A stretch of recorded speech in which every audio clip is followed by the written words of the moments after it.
You said I'd embarrass you, so I took the only thing you cared about. My name is David Chen, and if you asked me to trace the exact moment my marriage unraveled, I wouldn't point to the countless arguments, the subtle betrayals, or even the slow erosion of closeness that had been creeping in for years. No, I'd point to a single morning at Los Angeles International Airport, when 6 little words, spoken so casually, so mercilessly, slammed into me with the force of a freight train. It was the kind of moment that split my life in two, before and after. And strangely enough, that cruel sentence ended up being the most liberating thing that ever happened to me. Let me set the stage. It's Tuesday morning, 6 o'clock sharp. The air still cold enough that my breath fogged as I exhaled into the concrete chaos of LAX. I was trudging along like some unwilling pack animal, pushing 3 oversized suitcases that could have doubled as small storage units. Each bag looked heavy enough to contain not just clothes, but entire pieces of furniture. To be honest, they probably could have housed a family of 4. My shoulders burned, my back ached, and every step made me wonder how Emma, my wife, had convinced herself she needed half of Nordstrom's spring collection for a 3-week content creator trip to Europe. Now, before you imagine me as some saintly husband, happily hauling my wife's baggage without complaint, let's get real. I wasn't smiling, and I wasn't exactly thrilled to be there. I'd been cornered into this role. It wasn't romance that had me pushing that overloaded cart. It was obligation.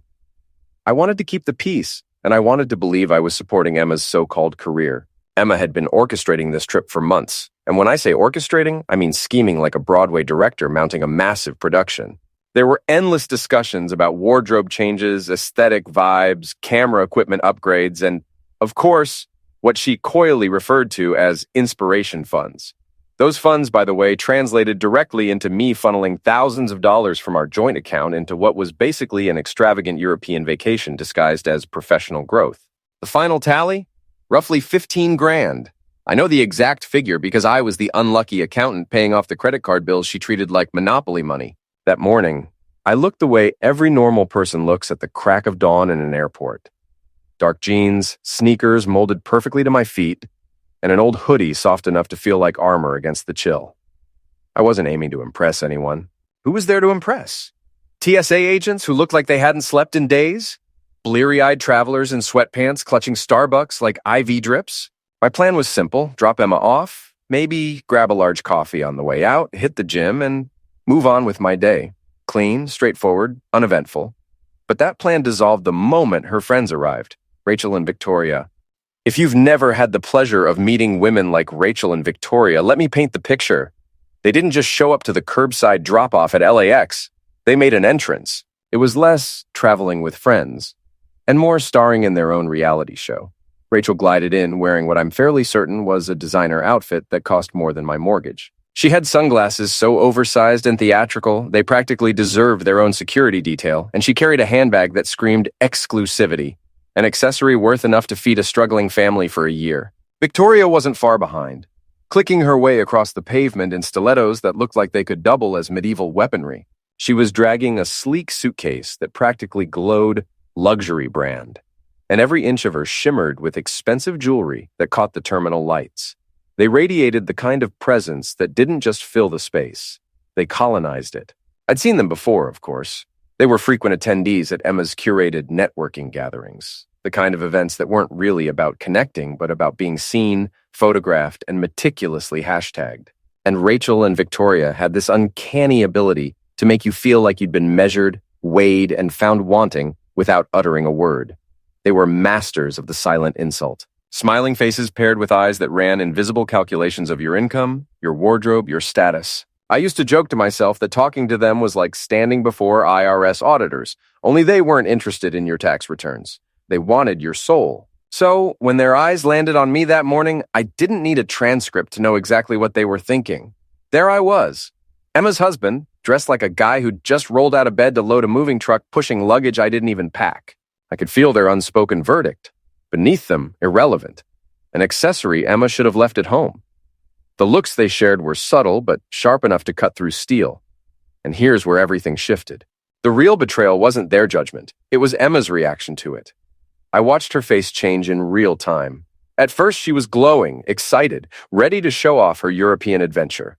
Then she saw the flicker of disdain in her friend's eyes, and I watched calculation sweep across her features like a storm cloud. She didn't hesitate. She didn't falter. She made a split-second decision to protect her image, to distance herself from me, her husband. The man who had financed this very trip, hauled her ridiculous luggage through the airport, and supported her career dreams, even when they drained me dry. She stepped close enough for me to catch the scent of her perfume, the expensive bottle I had bought her last Christmas, thinking I was investing in our closeness. For a fleeting second, I hoped she was about to acknowledge me, maybe even defend me. Maybe she'd introduce me properly to her friends and point out how much I'd done to make her journey possible.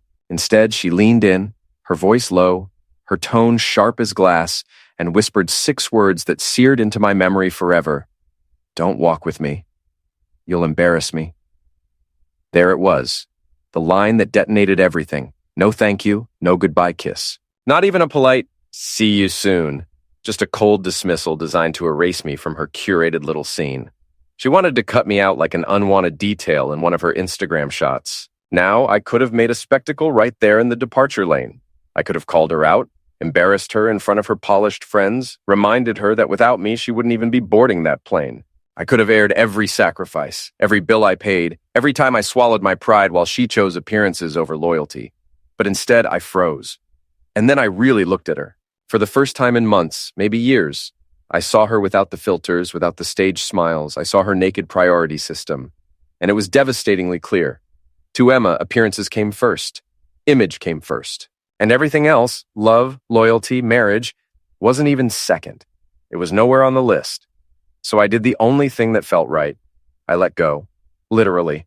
My hand slipped from the handle of her luggage cart, and I watched it roll back toward her like something toxic I'd finally expelled from my body. Then I nodded, calm and deliberate, the kind of nod you give when you know you've reached the point of no return. And I walked away. I left her standing there with her suitcases, her designer entourage, her carefully constructed life. And with each step I took toward the parking structure, I felt lighter, unburdened, as though the chains I hadn't even realized were shackling me had finally snapped.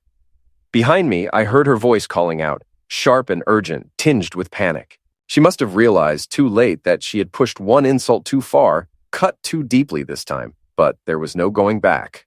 Not for me. Too little, too late. The drive back from LAX was the quietest 45 minutes of my life, but not in the way you might expect. There was no chest-tightening grief, no gut-wrenching heartbreak, no soundtrack of devastation playing in my head. Instead, there was silence, the kind of silence that feels almost holy, the kind that comes when a storm finally clears. For the first time in years, I felt calm, like a crushing weight I didn't even realize had been wrapped around my chest had finally slipped away. I wasn't broken. I wasn't defeated. I was free. Emma had boarded that plane thinking she was leaving behind the same old David, the reliable, predictable man who would dutifully wait 3 weeks, fetch her when she landed, and keep tolerating the scraps of respect she'd been tossing me like table leftovers. What she didn't know, what she couldn't even imagine, was that by the time she returned, the man she thought she had safely tucked into his role would no longer exist. Our life as she knew it was about to be rewritten, word by word, chapter by chapter, and for the first time in our marriage, I would be the one holding the pen. That was the fundamental thing Emma never understood about me. In 4 years of marriage, she somehow missed it. She thought I was a nice guy. And here's the problem. I'm not nice. I'm strategic. There's a world of difference between those two. Nice guys bend over backward, smiling as people step on their necks, and then wonder why they're always gasping for air. Strategic men?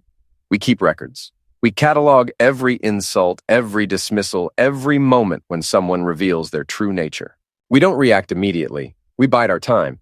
And when the timing is perfect, we act with precision. So while Emma thought she was reducing me to the role of chauffeur/luggage handler that morning, what she didn't realize was that my brain had already kicked into military mode, calculating, planning, moving 3 steps ahead.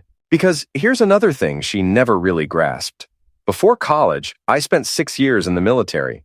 I learned how to keep my head clear when chaos was exploding all around me. I learned the distinction between a tactical retreat and outright surrender.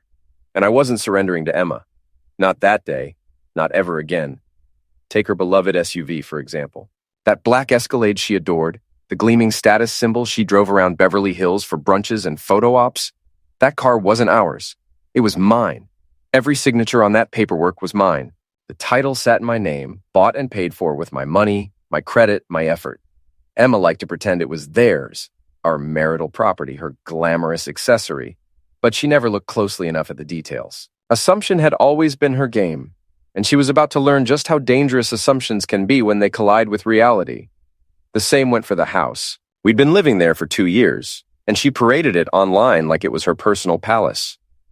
What she failed to remember was that the down payment came from my grandfather's inheritance, money that had nothing to do with our marriage. On paper, legally, officially, it was mine. She had poured endless hours and obscene amounts of my money into redecorating it, treating every wall, every corner, every piece of furniture as though it were just a backdrop for her content machine. I looked around one morning and realized our home had been nothing more than a movie set for years. The living room wasn't built for living. It was staged like a sterile furniture catalog, all beige and white, impossible to relax in. The kitchen didn't smell of meals and memories. It smelled of ring lights and electronic cords, more studio than place to cook. Even the bedroom, our supposed sanctuary, was rigged with professional lighting so she could capture herself from flattering angles at all hours. It struck me then with brutal clarity. I hadn't been living in a marriage. I'd been living in her production studio. So sitting in the driveway that morning, engine humming beneath me, I made my first decisive move. I picked up my phone and called the Cadillac dealership where I'd bought the Escalade just 18 months earlier. The man on the other end perked up instantly when I mentioned I was interested in selling back a low-mileage luxury vehicle. Within 20 minutes, I had an appointment on the books and an offer range that almost made me laugh out loud for the first time that day. The transaction went through smoother than silk. Luxury SUVs apparently hold their value exceptionally well when they've been babied by an influencer who drove them mostly to yoga studios and overpriced Beverly Hills brunch spots. By the time the paperwork was signed, I was holding a check for $38,000. Sure, it was $6,000 less than what I'd paid, but let me tell you, seeing that number on the slip of paper filled me with more satisfaction than I'd felt in years, because I knew exactly what that check represented. A surgical strike. The first crack in the empire Emma thought she'd built. With momentum on my side, I dialed my buddy Jake, a real estate guy who knew the area like the back of his hand. Not because I was selling the house. No, that was mine, and I fully intended to enjoy it once I purged it of Emma's Instagram perfect nonsense. But Jake had connections. Specifically, he knew the best junk removal crews in town. The kind of professionals who didn't ask unnecessary questions when you told them to clear out 3 rooms full of designer clothing, makeup, and props by tomorrow morning. Let me guess, Jake chuckled after I explained what I needed. Emma finally went too far, huh? Something like that, I replied. I need someone reliable, no slip-ups, full discretion. Everything that doesn't legally belong to me needs to be gone. By sunrise? I've been waiting for this call for years, Jake admitted. I know just the guy, Tommy. His crew's solid. Cash only, but they'll handle everything. Cash wasn't an issue, not with that fresh dealership check burning a hole in my pocket. The beauty of clarity is that it makes every decision feel clean, almost effortless. While Emma was reclining in first class, posting selfies about how grateful she was for her big adventure, I was already dismantling the foundation of her comfortable little world, piece by piece, with nothing but my own resources. Right on schedule at 8 o'clock the next morning, a box truck pulled into the driveway. Out stepped 3 men in matching uniforms, built like they'd been carved from oak. The crew chief, Tommy himself, had steel gray hair at his temples and forearms the size of tree trunks. He surveyed the living room, Emma's meticulously staged cathedral of beige, and let out a low whistle. Man, he muttered, shaking his head. Your wife's got expensive taste. Ex-wife, I corrected, even though no court papers had been filed yet. And yeah, she burned through money like kindling. We walked the house together, room by room, while he jotted notes on his clipboard. The instructions I gave him were simple. If I bought it, inherited it, or had a hand in choosing it, it stayed. Everything else, the clothes, the props, the ridiculous furniture chosen for Instagram likes, was fair game for removal. The physical clearing of the house turned into an all-day event, and I have to admit, it was strangely therapeutic to watch 4 years of Emma's curated, picture-perfect world vanish piece by piece into the belly of Tommy's massive truck. It felt almost ceremonial, like stripping away layers of a costume that had been suffocating me for years. Her walk-in closet, for instance, looked less like a place to store clothes and more like the aftermath of a Saks Fifth Avenue detonation. Row upon row of designer dresses hung on velvet hangers, many of them still bearing their tags because Emma had bought them for specific Instagram shoots, worn them once for a picture, and then promptly forgotten about them. I watched in silence as those same dresses were packed up and hauled away, each one representing another slice of money and energy I had poured into her illusion. The bathroom was another shrine to excess. The countertop resembled a Sephora stockroom, overflowing with enough serums, palettes, lip kits, and luxury skincare jars to bankrupt an average household. Half of them were freebies, gifts from brand partnerships or PR packages, but Emma's spending habits had turned the counter into a glittering wasteland of waste and vanity. Tommy's crew cleared it out methodically, box after box, until the marble counter finally reappeared like an archaeological find. And then there was the guest room, or what used to be a guest room. Emma had converted it into her private production studio, complete with ring lights, high-end cameras, and tripods, positioned like military artillery. One entire wall had been painted in what she proudly called millennial pink, though I always thought of it as a Pepto-Bismol nightmare. That too disappeared, equipment and all, leaving behind bare walls and open space. Even the furniture she had insisted on buying for her aesthetic was loaded onto the truck. Out went the stiff white leather couches that photographed beautifully but felt like concrete when you sat on them. Out went the fragile glass coffee table that couldn't hold a cup of coffee without Emma shrieking about water rings. Out went the bizarre accent chairs that looked like modern art sculptures and felt like you were perching on jagged rocks. Watching them disappear wasn't just satisfying, it was healing. While Tommy's crew tackled the physical dismantling of Emma's world, I handled the digital side. That was where my years of military training in systems and logistics paid off. The military teaches you to look for connections, dependencies people overlook until it's too late. Emma's entire online empire, her influencer brand, was built on shaky digital foundations. She had never bothered to separate her accounts properly. Out of habit, she had tied security questions, recovery emails, and backup contacts to me. To her, it had been convenient. To me now, it was an open door. I started with the joint financial accounts, checking, savings, and credit cards. I changed passwords, revoked her permissions, and established new accounts under my sole control. This wasn't theft. Emma didn't actually have money of her own to steal, but I wasn't about to let her burn through my resources while she sipped champagne in Europe and posed for selfies. Then I moved on to her prized possessions, her website, her Instagram, her YouTube. She had spent years cultivating the illusion of a perfect life, built on carefully staged images of our home, our marriage, our vacations. What she never realized was that I had helped set up her infrastructure 2 years earlier, and I was listed as administrator on more platforms than she probably remembered. I didn't delete anything right away. That would have been sloppy and possibly incriminating. Instead, I quietly assumed control, locking down back-end systems, ensuring that every post and every update was now subject to the silent gatekeeper, me. By the time the sun began to sink behind the horizon, Tommy's crew had performed a miracle. The house was unrecognizable. The guest room echoed again, ready to become my workshop instead of Emma's content stage. The bathroom looked like it belonged to a real person instead of a beauty influencer drowning in PR samples. The bedroom finally resembled a space for rest, not a broadcast studio littered with light stands. For the first time in years, the house felt like mine, not a museum curated for strangers online. That night, I stood in the living room as the light faded, gazing at walls free of motivational quotes and surfaces no longer buried under cameras and ring lights. Peace, that elusive, long-forgotten feeling, settled over me. My home was finally a home again. The very next morning, I treated myself to the kind of errand that would have made Emma roll her eyes. I drove down to a furniture store in Redondo Beach that specialized in pieces built for comfort, not Instagram aesthetics. They sold sectionals you could actually nap on, coffee tables that didn't crack under the weight of a pizza box, and chairs designed for relaxation rather than photo ops. The salesman, a middle-aged guy named Steve, probably thought I'd lost my mind. I was grinning ear to ear while testing out recliners and running my hands across sturdy oak tables.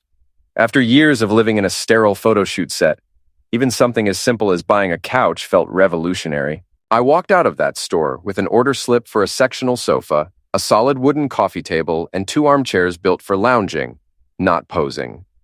3 days later, the entertainment arrived not in the form of furniture delivery, but in the mailbox. A thick, official-looking envelope from the law offices of Patterson, Burke, and Associates, complete with embossed letterhead and an air of pompous importance. Apparently, Emma had run straight to her parents, Richard and Helen, who wasted no time hiring their families' go-to attorneys to handle her crisis. The letter was a work of art in its own ridiculous way, a patchwork of legal jargon, posturing, and hollow threats. It demanded everything from spousal support to restitution for emotional distress, and my personal favorite, the return of all marital assets to their proper shared status. In short, Emma had convinced her parents and their overpriced lawyer that I was a financial abuser who had locked her out of her own life. I took the letter to the back patio, cracked open a cold beer, and read it twice. Once for the details and a second time for the comedy value. The language tried so hard to sound intimidating, but anyone with half a brain could see it was fluff designed to scare me into compliance. The dramatic ending was the best part. Failure to comply with these reasonable demands within 10 business days will result in immediate legal action. I actually laughed out loud at that one. And then I did what I always do when I need to separate fact from theater. I called Graham Morrison. Graham had been my attorney since the day I purchased the house. A seasoned pro in his 60s, Graham had built his reputation on real estate and family law. He was blunt, sharp, and allergic to nonsense.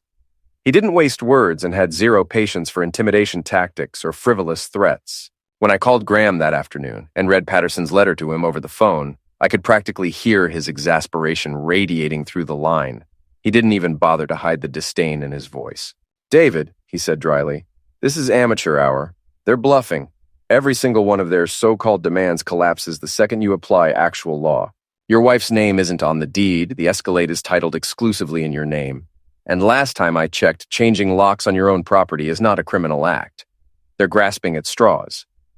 That was all I needed to hear. 3 days later, Patterson, Burke, and Associates received Graham's response by certified mail, and it was nothing short of a masterclass in legal precision. If their letter had been a firecracker of empty noise, Graham's was a scalpel. Clean, sharp, devastating. He opened with the basics. Certified copies of the house deed with only my name listed, the car title proving sole ownership, and documentation showing that every joint account had been closed in compliance with federal banking regulations. That alone would have been enough to shut down their theatrics. But Graham wasn't just trying to shut them down, he was out to bury them.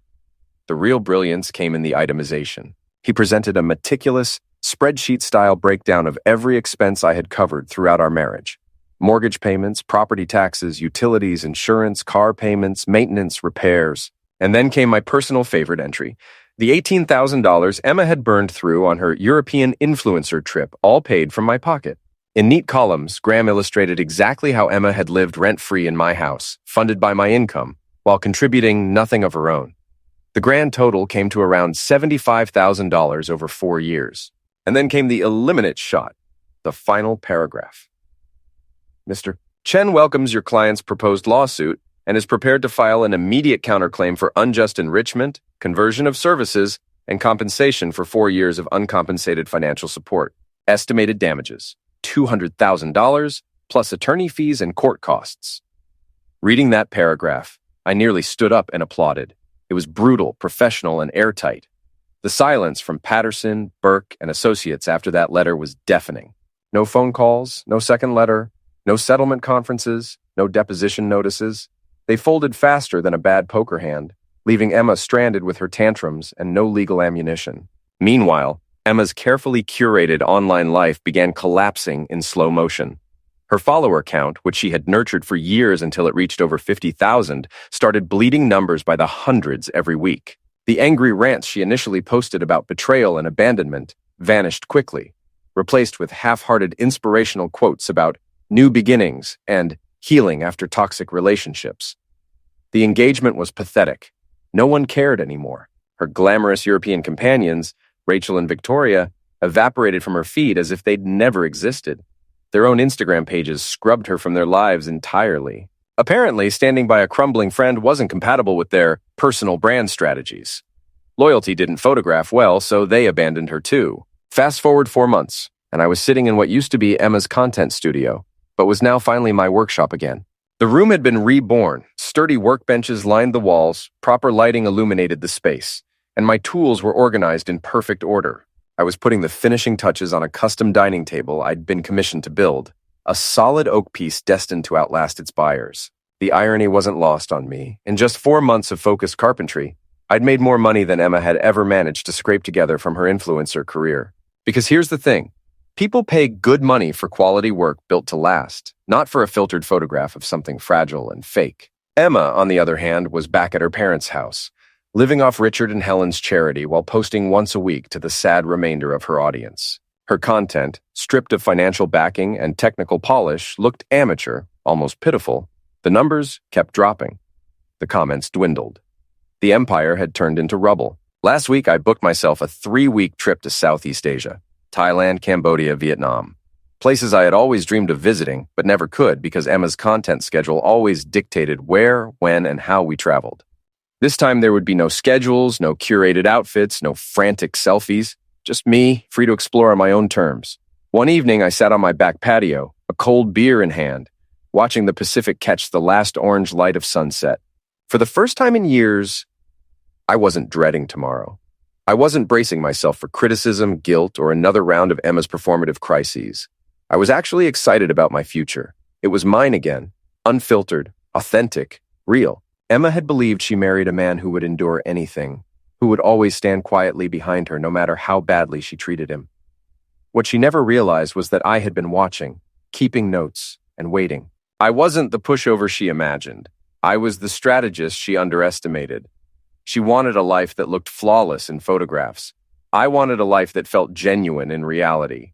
And on that morning at LAX, when she told me not to walk beside her because I might embarrass her, she handed me the freedom to choose substance over image. She got the life she curated. I got the life I built. And I can tell you, substance wins every single time.